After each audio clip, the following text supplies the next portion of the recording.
नमस्कार, जोहार। आज के इस प्रेस वार्ता में आप सभी पत्रकारों का मैं झारखंड लोकतांत्रिक क्रांतिकारी मोर्चा की ओर से स्वागत करता हूं, अभिनंदन करता हूं और दीपावली की आप सभी को शुभकामनाएं देता हूं। पार्टी के केंद्रीय अध्यक्ष के तरफ से, पार्टी के केंद्रीय पदाधिकारियों की तरफ से, पूरी टीम की ओर से आप सभी लोगों को दीपावली की बहुत-बहुत शुभकामनाएं। और इस प्रेस वार्ता में मैं परिचय करा देता हूं जो टीम इस वक्त यहाँ पर मौजूद है हमारे साथ। आप मुझे पहचानते हैं, मैं पार्टी के केंद्रीय प्रवक्ता के तौर पे आपसे रूबरू होता रहता हूँ। मैनिफेस्टो ड्राफ्टिंग कमेटी का मैं चेयरमैन हूँ, इस लिहाजे इस प्रेस वार्ता को लीड भी कर रहा हूँ।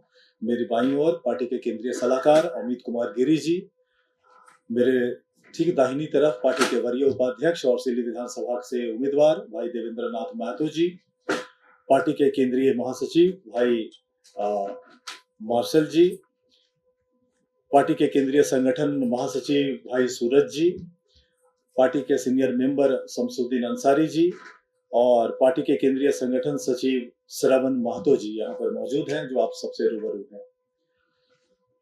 साथियों, आपको पता है कि विधानसभा चुनाव के मद्देनजर हर पार्टी अपना घोषणा पत्र जारी करती है और झारखंड लोकतांत्रिक क्रांतिकारी मोर्चा ने एक 5 सदस्यीय कमेटी बनाई थी और उस कमेटी में बतौर अध्यक्ष मैं मौजूद था। और इसके अलावा जो 4 और हमारे साथी उस कमेटी में हैं वो हैं दिनेश साहू जी, खाजुद्दीन अंसारी जी, पप्पू महतो जी और आलोक कुमार। ये 5 लोगों की कमेटी बनी थी जिन लोगों ने मैनिफेस्टो ड्राफ्ट किया और इसके अलावा राज्य भर के हमारे जितने सीनियर कार्यकर्ता हैं और पदाधिकारी हैं उन लोगों से भी सुझाव मांगे गए थे। सभी के सुझावों को इस मैनिफेस्टो के अंदर शामिल किया गया है, इसलिए ये पार्टी का सम्मिलित मैनिफेस्टो है। ये ड्राफ्टिंग कमेटी के अलावा जिन लोगों ने भी सहयोग किया है मैं औपचारिक रूप से उन सबका आपके माध्यम से आभार व्यक्त करता हूं, धन्यवाद व्यक्त करता हूं। आपको पता है कि जिस ढंग से हम लोग नीति अपंगता की बात झारखंड के अंदर करते रहे हैं, तो शुरुआत हम लोग नीति से ही करें कि जो स्थानीय नीति है, हम लोग अपनी घोषणा पत्र में कुल 75 मुद्दों को छू रहे हैं। इसमें हर क्षेत्र को हम लोगों ने टच करने की कोशिश की है।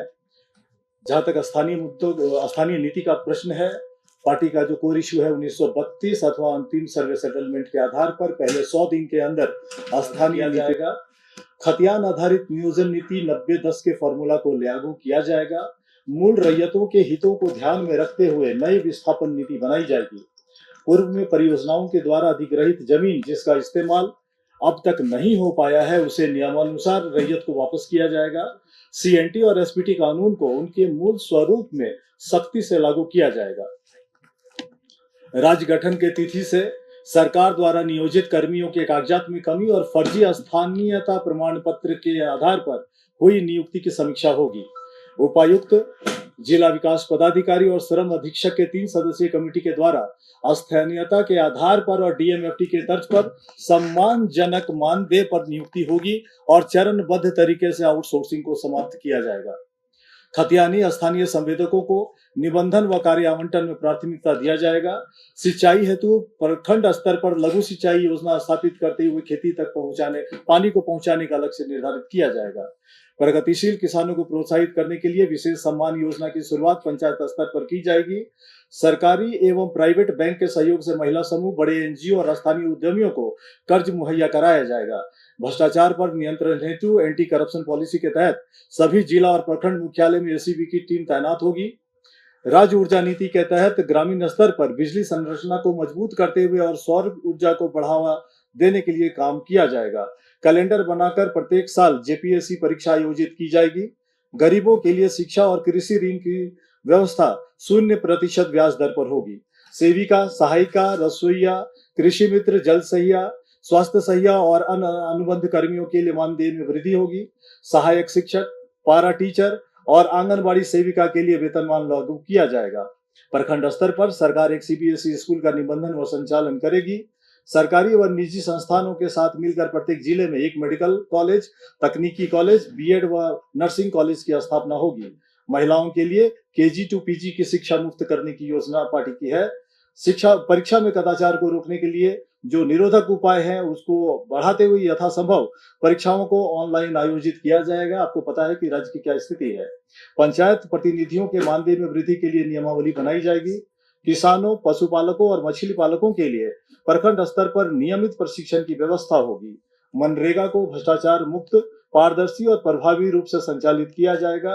कल कारखानों में कामगारों के हितों की रक्षा के लिए श्रम कानूनों में उचित संशोधन किया जाएगा।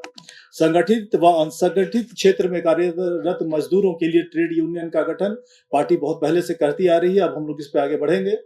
हमारी पार्टी आदिवासियों के सरना धर्म कोड का समर्थन करते हुए लागू करवाने का प्रयास करेगी। पेशा कानून 2006 को लागू करवाना हमारी प्राथमिकता होगी। आदिवासियों के सरना, मसना, जायर स्थान व हटगड़ी जैसे धार्मिक स्थानों को चिन्हित कर उन्हें संरक्षित किया जाएगा। झारखंड में समता जजमेंट को लागू करना पार्टी की प्राथमिकता है। आईटी सेक्टर को बढ़ावा देने के लिए राज्य के चुनिंदा जिलों को आईटी हब के रूप में विकसित करते हुए कंपनियों को आधारभूत सुविधा उपलब्ध कराया जाएगा तथा राज्य की युवा प्रतिभा को पलायन से रोका जाएगा। प्रवासी मजदूरों को पलायन से रोकने के लिए राज्य के भीतर सभी संभव क्षेत्रों में रोजगार का सृजन किया जाएगा।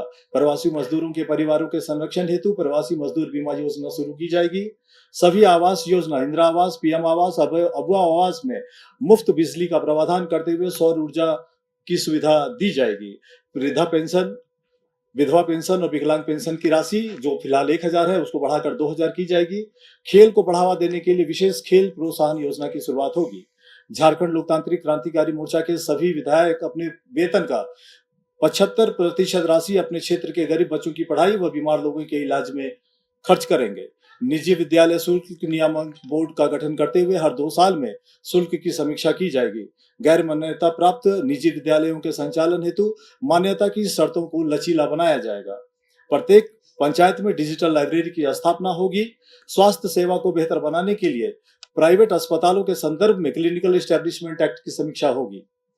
स्वास्थ्य के दृष्टिकोण से राज्य में संचालित उद्योगों का प्रदूषण मानकों के आधार पर मूल्यांकन किया जाएगा। पर्यटन स्थलों का सौंदर्यीकरण करके पर्यटन व स्थानीय रोजगार को बढ़ावा दिया जाएगा।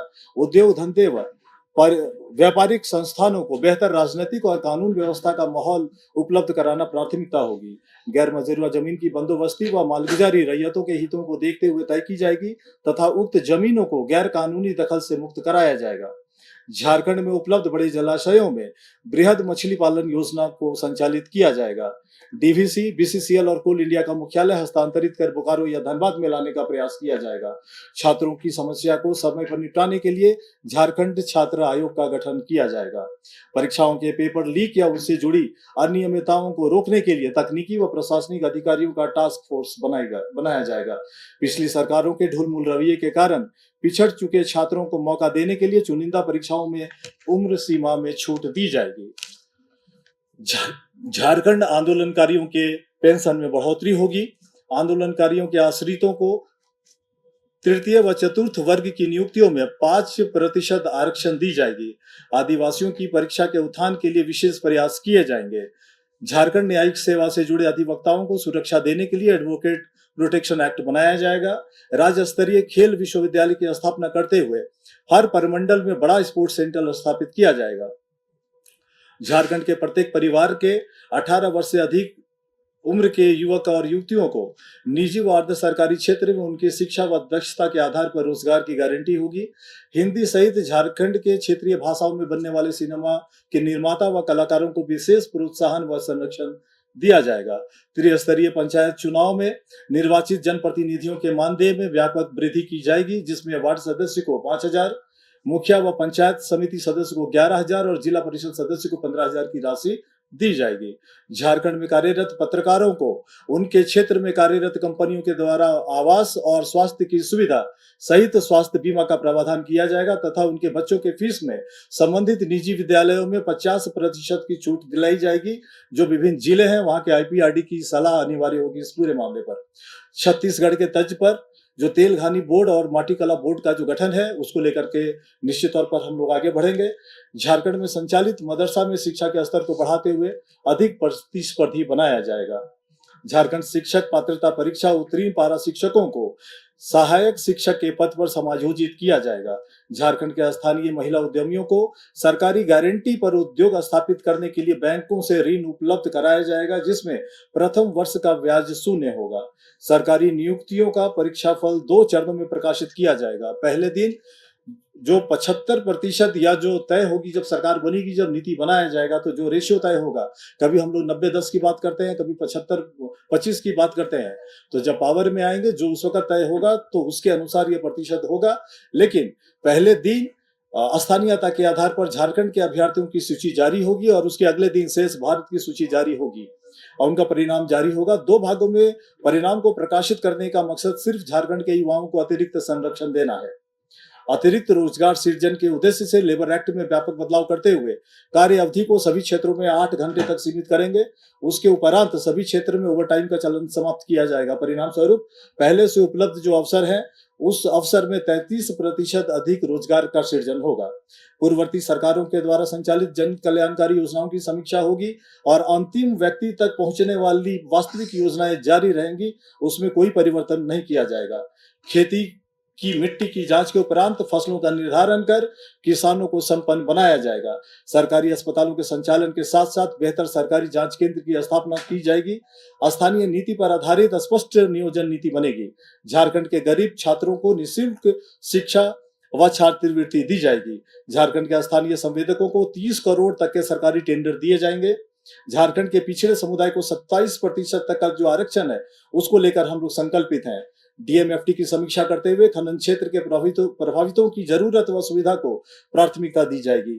झारखंड की कला संस्कृति को संरक्षित करने के लिए बृहद कला संस्कृति बोर्ड का गठन किया जाएगा ताकि झारखंड के कलाकारों को प्रोत्साहित व संरक्षित किया जा सके।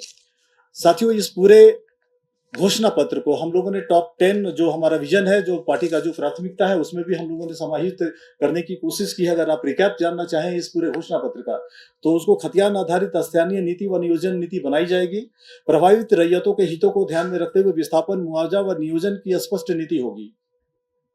आउटसोर्सिंग को समाप्त करते हुए जिला स्तर पर स्थानीय बेरोजगारों को बेहतर मानदेय पर नियुक्ति होगी।